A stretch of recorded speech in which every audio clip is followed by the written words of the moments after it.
So the FBI recently released their crime stats by city for 2024 statistics. And they released this information in September of this year.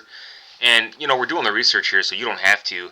Just putting together a lot of this information into one simple to read chart so you can kind of understand where the hot areas are and what's most recent. A lot of reports out there that you'll find, maybe some other videos, are a couple years old. So this is a more recent information. And let's get started. So, we have a couple different crime maps here to look at. And these maps I always find are a little bit different in some regard. For instance, I just did one on Columbus, and the airport area was a hot area on the Crime Grade website. And then on the left, the GIS geography, it wasn't shown. So different statistics might show different information based on, what their reporting source is. So keep that in mind when you're taking a look at some of the, bad areas and, more high crime specific areas. But let's take a look at the next slide. And this is where I put everything together. I put this compiled data together directly from the areavibes.com website. And you can search specific by district. So you can search by crime rates by each district. However, it doesn't list all this information in a specific fashion like this. So I put it together all in a chart so it's easy to follow, easy to read, and just hopefully you can find this somewhat useful for you. So keep in mind too, the crime rates here are not available from the FBI's UCR program, which is their main reporting program, right? Now, so these are only an estimate. Okay, so keep in mind that they don't list specific crimes by district. And then I'll show you an example of what I'm talking about in the next slide here. But this really breaks it down. 1 through 10, overall higher than national average. So you can tell at number 1, it's pretty significant. And then the violent crime I listed as well. So overall combines violent crime with property crime. And then on the right side, there's just number of incidents that were reported. Okay.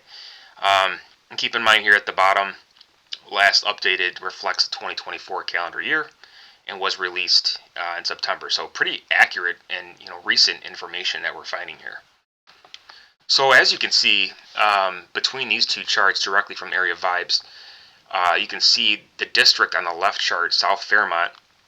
It lists the total crime, and which is an estimate, of course, but it doesn't list the specifics under each. Okay, it just kind of breaks it down by total and then violent and property crime. It doesn't list all the specifics versus the chart on the right, which is just Cincinnati as a whole. Okay, it lists everything by category specific. So I just wanted to point that out to you, just kind of something to keep an eye out for. And then to further take a look at this chart, now you have to, when you go to their website at Area Vibes, you have to click on each one in order to pull up that information. And then I just went ahead and filled out what was 1 through 10, corresponding to the specific zone or district. So you can kind of see, where your downtown is, and then just kind of branch out from here. What are some of the worst areas? And it's kind of what I found. Now keep in mind, this chart here is color-coded, but so green is a more livable area. They have a higher livability score. So there's 10 different, I think there's roughly 10 different factors they look at, not just crime. They look at everything else that goes along with it. So don't worry about the color coding. You can kind of take a look at their website yourself and see, what the livability scores are. But green is higher livability, and red, of course, is not. And that you can kind of tell that most of the areas that are listed are either orange or red, right? Which does make sense. If there's high crime, it's not typically going to be a high livable area. Okay, so you can kind of see what's listed: South Cumminsville, North Fairmount, South Fairmount, and so on. So let me know, if you guys are local, what you think of this. I'm in Michigan, so I don't know really too much about these areas, but I do a lot of research on crime, and I have a background in criminal justice and law enforcement, so I've always had an interest in this kind of stuff and studying behavior and crime patterns. So that's kind of that, just taking a good look at that chart. Moving on, a couple more resources I really wanted to point out. You can find this chart, the insights.cincinnati-oh.gov, with specific reports as well. Now, I found that some of these are not as accurate as the other reports. I don't know what they actually base it off of, but there's still a lot of helpful information here when it comes to current year historical data. And then it's got, the charts here. And then it also breaks it down by time and day. So I thought that was kind of interesting. So if you're really interested in this kind of stuff, that might be another resource for you. And then lastly, what we have is the Climate Equity Indicator Report.